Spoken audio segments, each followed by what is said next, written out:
welcome you to the show today, Standing for Justice.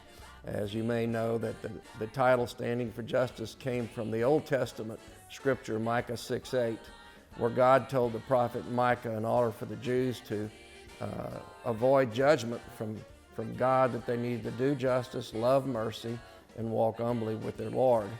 Today we have a guest, Natalie Hall, who has a story to tell, but she's one of the Hall sisters in the country pop group known as the Hall Sisters, and they come out of Garner, North Carolina, and they've performed on the Grand Ole Opry, as well as having performed in venues around the world. And she'll talk to us a little bit about her music and the family performing, but she's going to really focus today on her journey and her story. Now, the album that y'all are going to release soon is called what? It's called Here and the Other Side. Okay. But your journey today is going to feature a book that you've written called Nothing to Lose But Everything to Gain. That's exactly right. Yes, okay. sir. So tell the audience a little bit about your family and your sisters and how you got into this music career. Okay, so I'm one of 4 sisters. I'm the second in line. And we grew up with music in the house. Our mom loves music, and my dad grew up listening to music. And so we had music on all the time. We would put on plays. We would sing to the sound of music. I mean, music was on car rides. It filled our home. And so one day we were driving back from a voice lesson, and we were listening to Going to the Chapel by the Dixie Cups. And Mom was like, she turned it off and she said, "Why don't y'all try singing that?" And we're like, okay. So we kind of broke out in harmony, and we all started singing it, and it was like, oh wow, okay, it's kind of good. So because we didn't sing much, and so, but not like professionally. And so then we went to a music camp, and they needed 4 girls to sing an a cappella rendition of Near My God to Thee. And so they thought of us, and so they gathered us in a room and was like, okay, can y'all sing this? And they put us on harmonies, and we sang it for that camp, and it was actually, they were surprised that we actually did as well as we did. And so the mother running the camp, she said, y'all really should be pursuing music.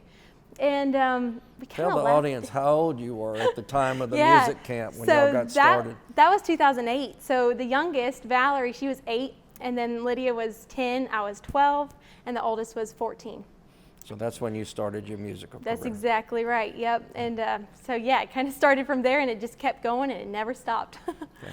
Tell the audience the instruments that y'all play. Okay. That's part of y'all's performance. Yes. Yeah, so Jessica, she plays mandolin, guitar, and mainly piano. Her main instrument is piano. And then I play violin. And then Lydia, she plays viola and guitar. And then Valerie, she plays cello. Okay. Yep. And all of these are part of y'all's performances as well. Is Exactly right, yes. Well, it's interesting to know about your musical career, and y'all do have a great program, a good performance. I've watched you, I've heard Well, you. thank you. I know that this country and the world is going to be focusing on the Hall Sisters more so in the future than they are right now. Well, but thank today's, you're a guest today on the show because of your personal journey. Yes. And so you have this book that's coming out called Nothing to Lose But Everything to Gain. That's right. So why don't you tell the audience your story and why that book was written and how God turned it all around for you. Absolutely. Okay, so when I was a little girl, I was 8 years old, and we were at a friend's house. Our family was staying with this other friends, and they had 3 kids, and one of the kids was bullied for his weight, and so he took it out on me, and he called me fat. And the moment I was called fat, it was like that was when the seed of my eating disorder landed in my heart. That was when it landed. And I was called fat a couple other times growing up, but that one time was the time that's all it took. But it didn't surface till years later in 2012, but that meant it had my whole growing up years to take root, and it made deep roots. I heard what you said, a seed of discontent that took root in your heart. Yeah. The effectiveness of words are extremely important. Absolutely. And this negative word had an impact on you Yes. for many years to come. Is that correct? Absolutely. You know, we know in Proverbs it says you can speak life or you can speak death. But this planted in your heart. Yeah. And, you know, and I'll look at this comment that you're making. Today we call it bullying to some degree. Yeah. And so you were being bullied about what somebody perceived you to be. And I know bullying is live and well. It's live and well on social media. It's live and well in person. And so this comment had a real negative impact on you. So tell the audience what happened from that point forward. Well, I was always very aware of how I looked. I was aware of my weight. I remember I wasn't even sick yet, but we were going to a pool party. And I was so angry with how I looked in my bathing suit. I was screaming. I was probably 10 years old at the time. But I was so obsessed with how I looked in that bathing suit that I remember my dad having to talk me off. I mean, I was just screaming. I was angry because my weight meant so much to me, even though I didn't have an eating disorder at the time, but I was so aware of how I looked and how I came across to people. So it was with me my whole growing up years, but it didn't take root, like I said, or it didn't surface till 2012. And it surfaced in 2012 because we moved to Nashville to pursue our music. And let me stop you there. When you said we, who moved to Nashville in your family? Okay. So my three sisters, us four, we moved to Nashville with our mom. My dad, he had to stay in North Carolina to run his dental practice, but my dad was like my best friend. I followed him since I could walk. I've followed every step he's taken. I love my daddy and I love my mom, but there's something about your daddy that for me, he was my best friend. And so when he had to stay behind in North Carolina, my life started falling apart. And I was a homebody. I love being at home. And I didn't want to be a musician. To be quite honest, I had my life figured out at an early age. I was going to help my dad in dentistry. I knew I was. I have been helping him, assisting him with his dentistry with emergencies on the weekend for years. And so I knew that was my future. And so in 2012, when my parents really saw a future for us in music, and it came from the Lord. God just showed him this window of that we had something with music. We couldn't even sing and play instruments together at the time. We were all singing separately. We were all taking instruments separately, but they wanted to pursue putting us together as a full group, and that we didn't have what we needed in North Carolina for that. We knew it had to come from Tennessee. And so you moved to Tennessee with your mom and your three sisters, and this was in 2012? Yes, sir. And take us from that point forward. Well, in 2012, so we worked really long hours of music and whatnot, and so it kind of took our time up a lot. But in 2013, my life was slowly falling out of control because the separation was wearing on me. The musical side of things was wearing on me. I was so insecure of being a musician and being on stage that my restricting of food became more and more. So I started controlling food stronger, and it was starting to affect my family. And so by October of 2013, it was in my head, it was like, I'm anorexic. It was like, that was when I knew I'm anorexic now. And so I knew I had an eating disorder, because before I was just kind of dabbling and controlling food. I didn't see it for the way it is, but now I was restricting food, and I was going to food to control. When I had to perform, I would restrict, I wouldn't eat anything, and then so it just kind of escalated from there. And then early 2014, we all moved back home from Nashville because the people training us, they were too busy. They needed time to focus on their group, and so it was time for us to come home. And I thought everything was going to be solved. Everything was going to be fine because we moved back home, because I'd be at home with my dad.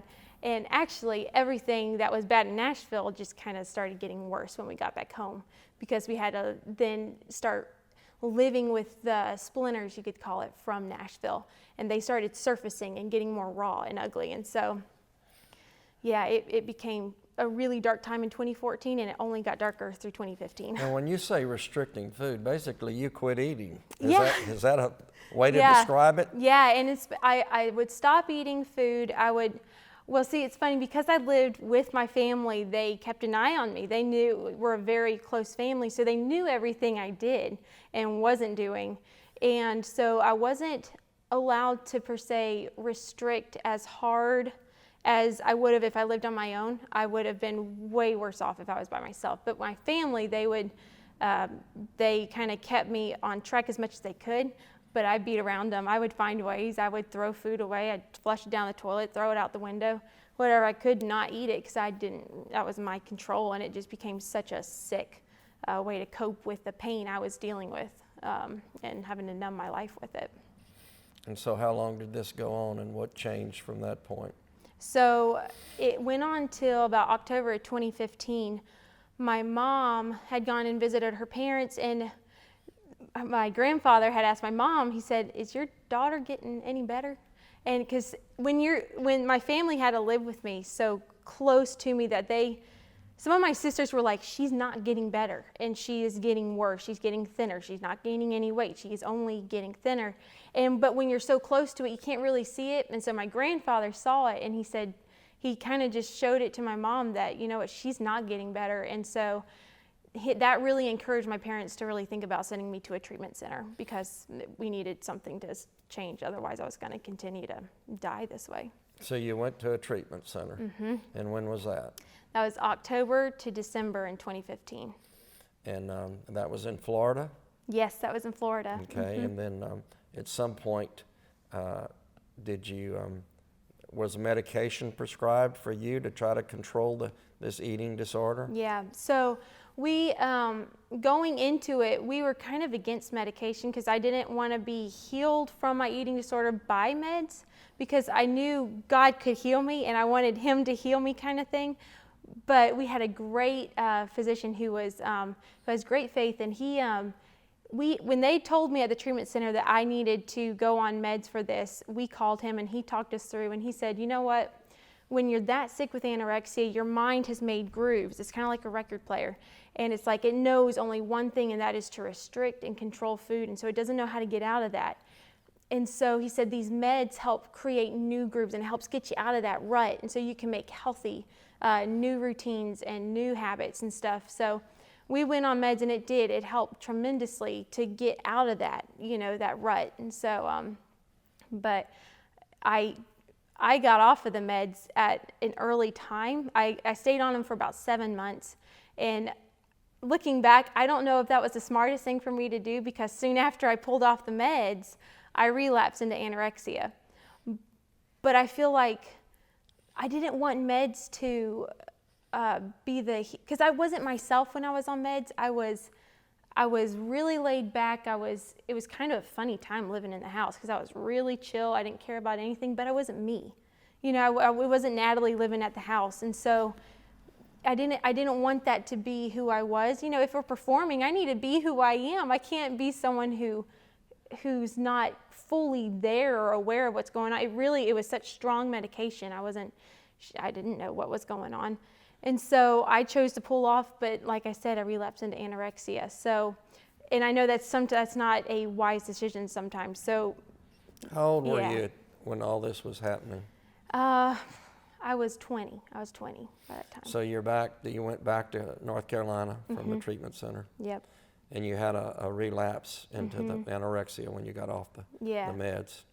I know today you realize that this was an attack by the enemy on you. Yeah.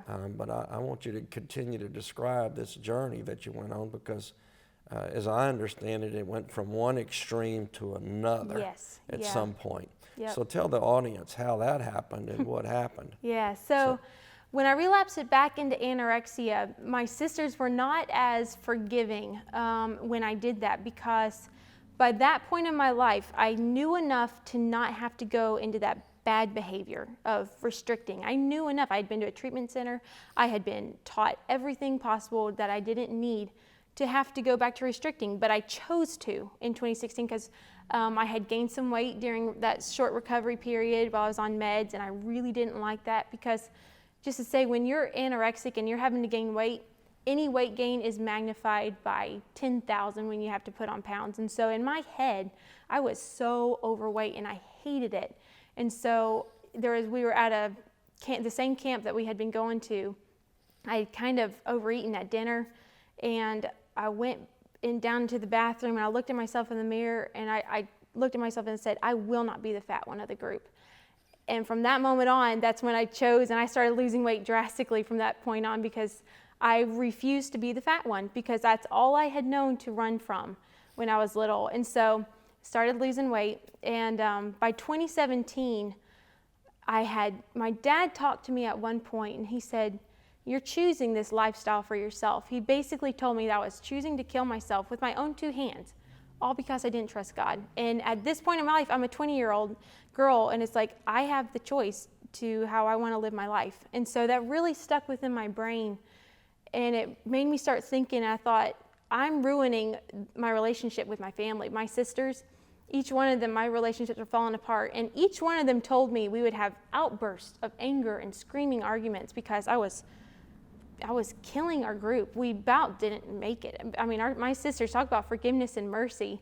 They have shown me endless mercy and grace and humility by accepting me back, because I had so damaged those relationships. And when that second time going back into anorexia, they just told me, they said, you love your eating disorder more than you love me. And when I heard those words, it was like, you're right. And they needed me. They needed me back. And same with my relationship with God. I didn't care about God. I was on the throne of my life. I was number one. And so I knew if I had put my faith in the Lord when I was a little girl, but growing up, I knew that if I had put my faith in the Lord, that then He had to be number one in my life, and He wasn't. And so I knew something had to change. And so I started surrendering my disorder to the Lord. My anorexia started gaining weight in 2017. Things were getting better. And before I knew it, I couldn't stop eating. I was binging, and I found myself in a 3-year battle with bulimia. And things just switched. It was like I had traded one disorder for another. And bulimia just about broke me more than anorexia ever did. God really used bulimia to break me and humble me. Talk about humiliation. Because I gained quite a bit of weight. I then became a good amount of weight, overweight. And so that was hard. Like I said, any weight gain for an anorexic is huge. And so being almost 50 pounds overweight was devastating for my mind. But God used that so that He could heal the deep roots of anorexia in my life. If it wasn't for my battle with bulimia, I wouldn't be here before you today. There wouldn't be that healing. Anorexia is the deadliest mental disorder, and it really is. It's proven, and it says that one person dies of an eating disorder every hour, and it's like the stronghold eating disorders have over you is so strong. And so I'm so thankful, because I was so angry at God for giving me bulimia, because in my eyes it was like, okay, Lord, I'm going to give you my anorexia. I want you first in my life. And God just hands me down and says, okay, I'll give you bulimia. And I was like, why'd you do that? I felt so betrayed, and I was like, I'm trying to live my life for you.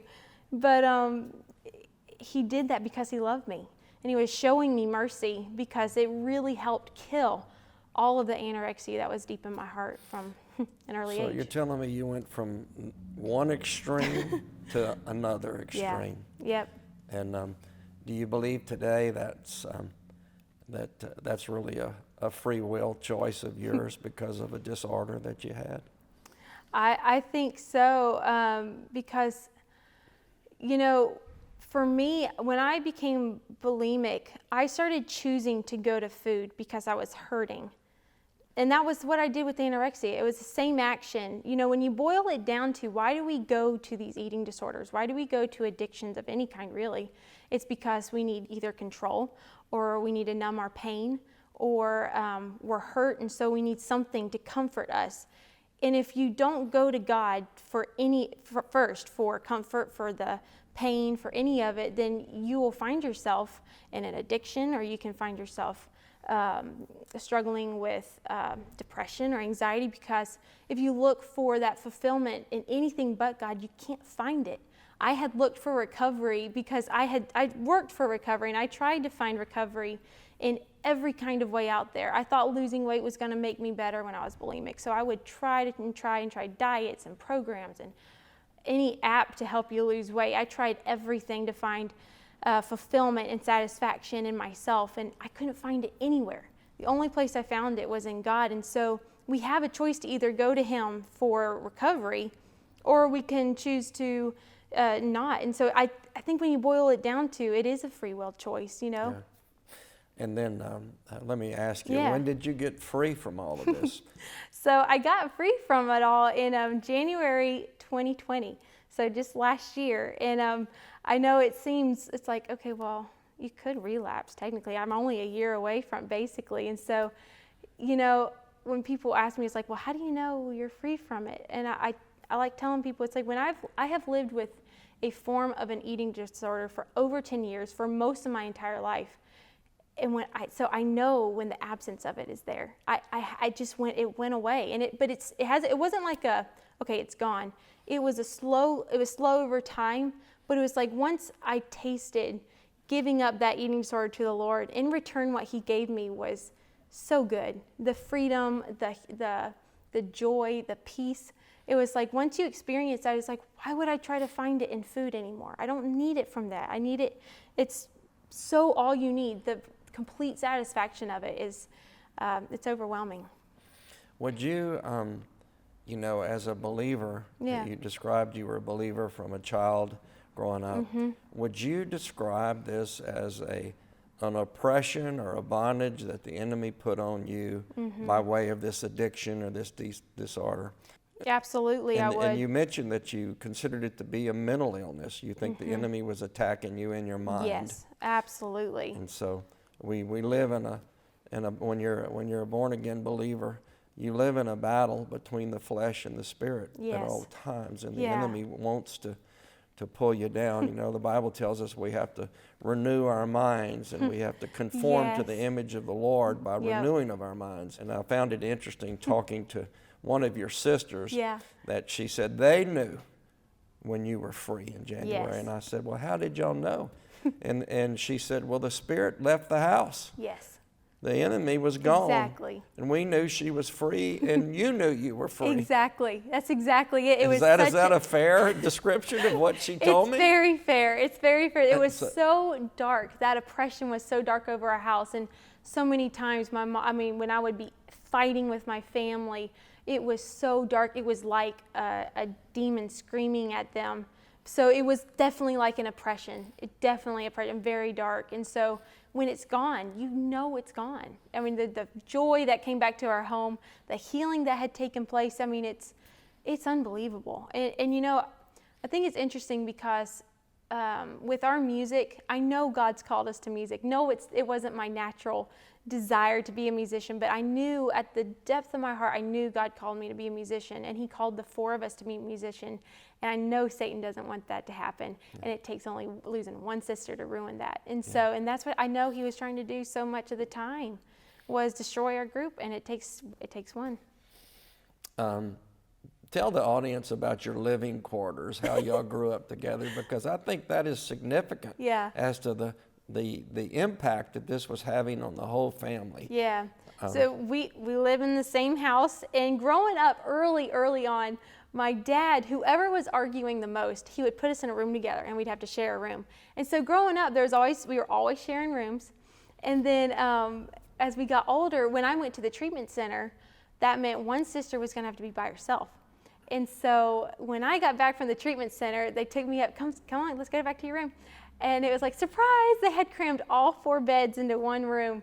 And so we grew up, and we still share a room together. We're so close that the relationship that was mended, I mean, we were so torn apart with this eating disorder, and to see the forgiveness and the mercy that has taken place in the 4 of us, it's astounding that to where we're our best friends. We do everything together, literally. We have our own little group message, and we have our own little name. I mean, it's like we are so tight and so close, and only God can put that much redemption and healing into 4 sisters. What made you write the book? Well, simply God. It was so funny because I was on a walk in 2016. I was still in my recovery phase before round 2 of anorexia, but I had been walking back home, and it was like I stopped dead in my tracks, and it was like, oh my word, I need to write a book. Out of the blue, I just heard it in my head.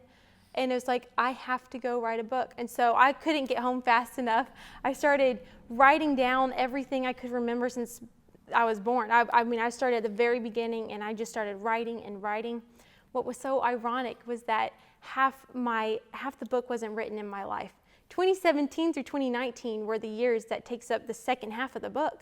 And so it was amazing how I knew and how God told me in 2016, I need to go write a book. And I knew I should, because I knew I had a story to tell, because so many people struggle with eating disorders, even if it's mild.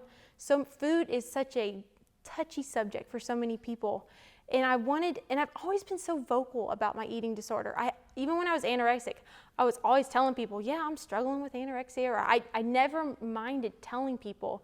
And so I just want it to be an area that, instead of being so dark and secretive for so many people, it's like, no, hey, you struggle with food eating disorder. Okay, I did too. And it's like, I want it to be more open, and so people aren't so afraid to keep it hidden, because that's half the battle. Satan so wants it to stay hidden in your heart. And so the moment you speak it out, it sheds light on the darkest area. And so it starts breaking the hold eating disorders have on you. I don't want you to, I want the audience to get the book and read it, but if you could share with us one of the darkest moments in your life going through this ugly journey that might be in the book, could you do that? Yes, absolutely. So I technically have two. When I was anorexic, I remember getting to a point where I would rub over my hip bones. I had bald spot in my hair because I lost so much hair. I was so thin, and I was so angry, and I knew I had no more will to fight. It was like, and I had gotten angry at my family. I went and sat on the back porch, and I realized that I quit. I can't fight this anymore. And that's when my parents actually came to me and said, okay, we need to send you to a treatment center because this isn't getting better. But so that was one dark area where I could tell, I could feel the sickness. I knew the panic of knowing you're starving yourself, and you really don't have, you can't control it. You just know how to keep starving yourself. And to see the damage it's doing physically, it's like, I can't explain it unless you've lived it. The panic, and the best word is panic, because it's like, you know you're dying and you're choosing to kill yourself. And so that was a really dark moment when it was just like, and it happened several times, but it just kind of, it's epitome of what anorexia is at the core. When I was bulimic, this happened, I felt like I became insane. It was a night over Christmas break in 2019. This is right before things started to really start healing in my life. But I had one night where we had just been on a mission trip overseas. I had seen people who loved the Lord, who had this light and joy in their life. I had none of it. I was eating food and singing about the gospel. I was stuffing my face on that mission trip because that's all I knew to do. I was hurting. I was angry at my weight.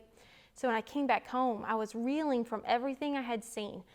These people who loved the Lord and had more joy than I did, even though I had come to know the Lord at age 4. And I was like, what's going on? What's wrong with my life? And I was out of my mind. I was screaming to the Lord in my room. My parents would come and check on me, like, are you okay? I'm like, I couldn't talk to anybody. I had completely broken down. I was sobbing, screaming at the Lord. And at that moment, I realized God's not first in my life. And that's why nothing has fallen into place. And I knew it means letting go of what you so want to hold on to. At the core of it, I didn't want God to be what heals me. I wanted something physical. I wanted some man-made way to help fill me up, to losing weight, to solve my problems. And it doesn't come from any of that. It comes from the Lord. So your brightest moment through all this journey? Well, several. Actually, last year doing the photo shoot photo shoots have always been a trigger. I would restrict and restrict and restrict. Or I would binge, depending on which photo shoot was coming up, or video shoots. They were always dark times because I'm in front of an audience or a camera, and that would just scare me to death. And so with this photo shoot coming up for Here on the Other Side last year, I was so determined to just be myself. And I wasn't going to restrict. I wasn't going to binge. I was just going to be me. And I was. And it was those pictures for me represent so much healing and so much joy.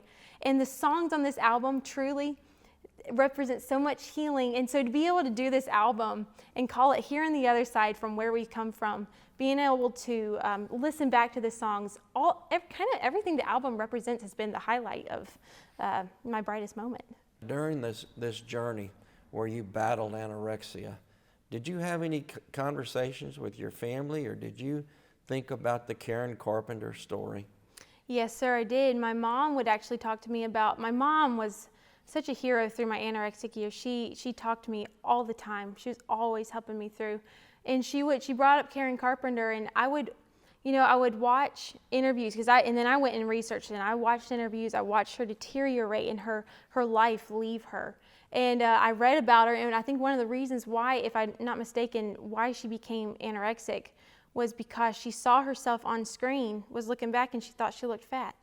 And it was so similar to my story a little bit, because being a musician, you're in front of the public eye, and so you're going to have things said. You're going to view yourself all that more harsher. And so when you think that Karen Carpenter actually died of anorexia, and I knew I was sick with that disease, it kind of goes back to that darkest moment where it's like, I didn't want to die from this. I really didn't want to die from this. And what a sad way to go, because you're killing yourself. I mean, it is such a pitiful, sad way to go, and it shows how strong the mental disorder is.